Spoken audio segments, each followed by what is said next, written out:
welcome to our special podcast series marking the 50th anniversary of Arab news. In this deep dive, we're looking back at, a really pivotal decade, 1995 to 2004. You've told us you're curious about this era, wanting to understand the forces at play, but without getting totally overwhelmed. So let's unpack the major events that shaped the region and really the world, drawing directly from the Arab news archives for that unique perspective. Exactly. Our mission here is to pull out the most significant developments of this decade, looking at how Arab news reported them then, but also, with a bit of hindsight now. We want to highlight maybe some surprising details and offer insights into the lasting impact. And we've got quite a range. The rise of the Taliban, Khobar Towers, Kosovo, 9/11, the Iraq War, lots to cover. Right. Let's start at the beginning of the decade then. 1995, Afghanistan. A huge shift. The Taliban emerged seemingly quite suddenly from religious schools, the madrasas. Their stated goal was to bring order after the chaos left by the Soviet withdrawal and all the infighting between warlords. Yeah. And what's really interesting about their initial rise, I think, is the speed and where the support came from. They weren't like a conventional army. They got traction with traders, ordinary people who were just frankly exhausted by the lawlessness. Mm-hmm. Their first big move was taking checkpoints in late 94. But the real turning point, seizing Spin Boldak near Pakistan in October 94. Oh, okay. That gave them resources, a base, a place to recruit. And Arab News reported on madrasa students from Pakistan playing a key role too, didn't they? Especially in taking Kandahar. Absolutely. Kandahar fell in November 94, became their sort of initial power base. Mm. Then early 95, they took Ghazni, Maidan Wardak, moving steadily towards Kabul. Which they eventually seized, September 96. September 27th, 1996. That's when they declared Afghanistan an Islamic Emirate and imposed a really, really strict version of Sharia law. But that rule, it wasn't destined to last long in that form, was it? No. After the 9/11 attacks in 2001, the U.S. demanded they hand over Osama bin Laden, who they'd been sheltering since 96. Right. The Taliban refused. And that led directly to the U.S.-led invasion on October 7th, 2001. Kandahar fell by December. The leadership just vanished underground. Quite something. The rapid rise and then the equally rapid collapse, all within this decade mostly. And the legacy, profound instability. Profound. That power vacuum, the instability, it set the stage for so much conflict later on, really impacting global politics for years to come. Okay, let's shift gears. 1996. Something closer to home for Arab news readers at the time. The Khobar Towers bombing. A truly shocking event. June 25th, 19 Americans killed, a Saudi citizen too, and nearly 500 injured. Terrible. And it really hit hard, didn't it? Especially with the Oklahoma City bombing still relatively fresh in people's minds. Definitely. And, there was already this background noise. The presence of U.S. forces in Saudi Arabia after the Gulf War. It was a point of contention for some. Some saw it as an unwelcome presence. And this feeling was amplified by things like cassette tapes from certain clerics calling for U.S. withdrawal. So the initial assumption was terrorism driven by that kind of hate speech. That was the immediate thought, yes. But the investigations later on painted a much more complex picture. They pointed towards indirect Iranian involvement. Hezbollah al-Hijaz claimed responsibility. So less random extremism, more state-linked destabilization. Exactly. It looked like part of a bigger conspiracy, really, aimed at destabilizing Saudi Arabia. It fit into Iran's longer-term efforts since '79 to export its ideology. That difference between the initial read and the later findings, it says a lot about the geopolitical complexities, doesn't it? It really does. Things are rarely as simple as they first appear in this region. Okay, moving to 1997. A significant development, on paper at least, in the Israeli-Palestinian conflict. Israel handed over about 80% of Hebron to the Palestinian Authority, part of the Oslo process. Yes, implementing the Oslo as a second accord from 95. Arab News covered the somewhat somber celebrations in Palestine. I think there was an awareness even then of the complicated reality on the ground. And the political context in Israel had shifted too, right? Netanyahu had just been elected. Right, in 96. And he campaigned against the Oslo framework. So while the Hebron Agreement went ahead, maybe due to U.S. pressure, he changed the understanding. He fundamentally altered the previous understanding of what Israeli withdrawal meant. The famous Palestinian intellectual Edward Said called it bizarre mathematics. Bizarre mathematics. Because the terms were so skewed? Pretty much. Assurances it was temporary, but the reality for Palestinians in Hebron, the population grew, but they remained under Israeli security control in that crucial remaining 20%. Netanyahu essentially rejected the whole land for peace idea that underpinned Oslo, which really damaged the wider process. It raises that difficult question. How can peace agreements sometimes lead to such lasting negative consequences? It really depends on the interpretation, the political will, the power dynamics on the ground. Intentions aren't always outcomes. Let's turn to Europe now. 1998. Kosovo. The conflict erupts. An armed uprising by the Kosovo Liberation Army, the KLA, against Milosevic's regime in Belgrade. And the Serbian response was brutal. Brutal. It led to a massive refugee crisis. Real fears of ethnic cleansing of Kosovar Muslims. Which prompted NATO intervention. Yes, a lengthy bombing campaign starting March 99. Controversial because it lacked specific UN Security Council approval. A humanitarian war, some called it. Legally questionable for some, but supported by others. Including then UN Secretary General Kofi Annan, interestingly enough. He backed the intervention. And the Arab world's reaction, it varied, didn't it? It did. Libya, Iraq, they had ties to Yugoslavia, so they pushed for a political solution. But the Gulf states, led by Saudi Arabia, really focused on humanitarian aid. Saudi Arabia was quick to respond. Very quick. First relief flights, set up a field hospital in Tirana, Albania. A Saudi telethon raised almost $19 million. Organizations from the UAE were also very active, setting up large refugee camps. A significant effort. The bombing ended after 11 weeks, June 99. Peace accord, Serbian withdrawal, refugees returned, though most ethnic Serbs left. It's a fascinating case study.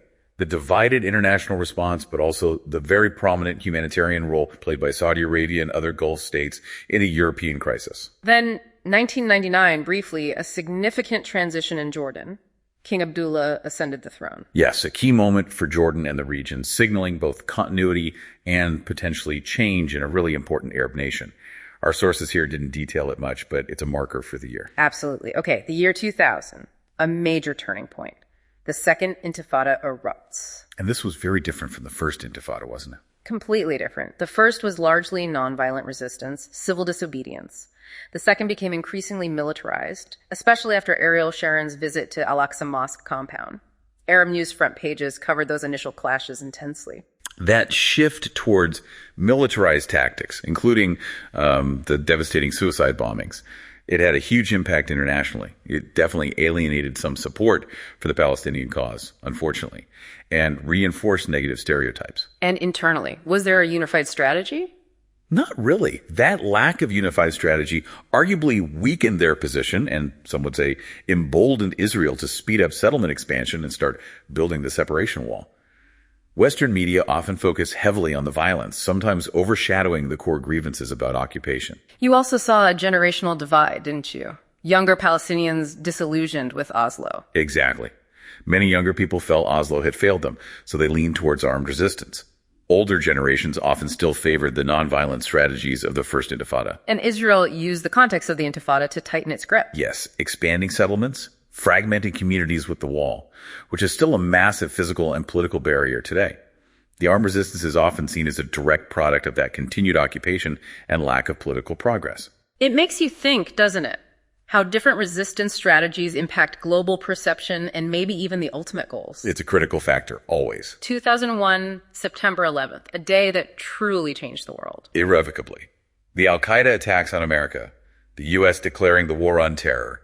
Arab News, like everyone, was covering the immediate shock and the rapidly unfolding consequences. And the fact that 15 of the 19 hijackers were identified by the FBI as Saudi nationals, that had enormous repercussions. Enormous. Yeah. It led directly to the U.S. invasion of Afghanistan to overthrow the Taliban, who were harboring bin Laden. And Saudi Arabia, it's crucial to note, immediately cut diplomatic ties with the Taliban after 9/11. So this kicks off the long war in Afghanistan and sets the stage for Iraq. Yes. Later, the U.S.-led invasion of Iraq in 2003. The justification was partly linking Saddam Hussein to Al-Qaeda, a link that was, frankly, widely disputed across the Middle East. Bin Laden eventually claimed responsibility for 9/11. In 2004, yes. And he was killed in Pakistan in 2011. But the war on terror framework, it unleashed forces that led to immense instability across the region and reshaped global security entirely. It's incredible how one event cascaded into so many others with consequences we're still living with. Absolutely. A true chain reaction. Which brings us to 2003, the U.S. war on Iraq. Starting with the bombing of Baghdad, March 20th. Deeply controversial in the region. Arab news coverage really reflected that Arab opposition. Many predicted, correctly, it would benefit Iran.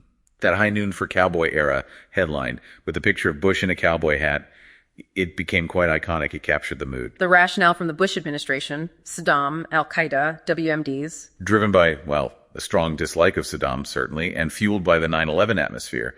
But the narrative just didn't ring true for many of the Middle East. Yeah. Saddam was known to oppose Al-Qaeda. They were ideological enemies. And despite the UN refusing to approve the war, despite Saudi Arabia advising against it, They went ahead. they went ahead. And the consequences. Disbanding the Iraqi army created a huge power vacuum. Instability. Fuel for radicalism. The predicted negative outcomes. Increased terrorism, political instability.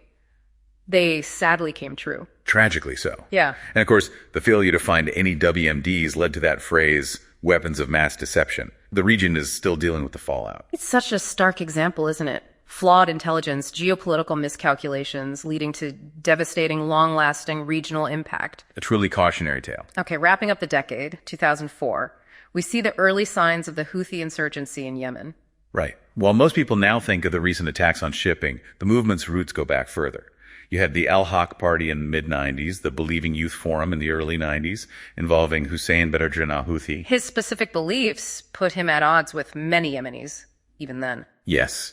And while the major escalation in international focus came much later, particularly from 2023 with the Red Sea attacks linked to Gaza, even back in 2004, the Houthis were starting to operate and gain some ground in northern and western Yemen.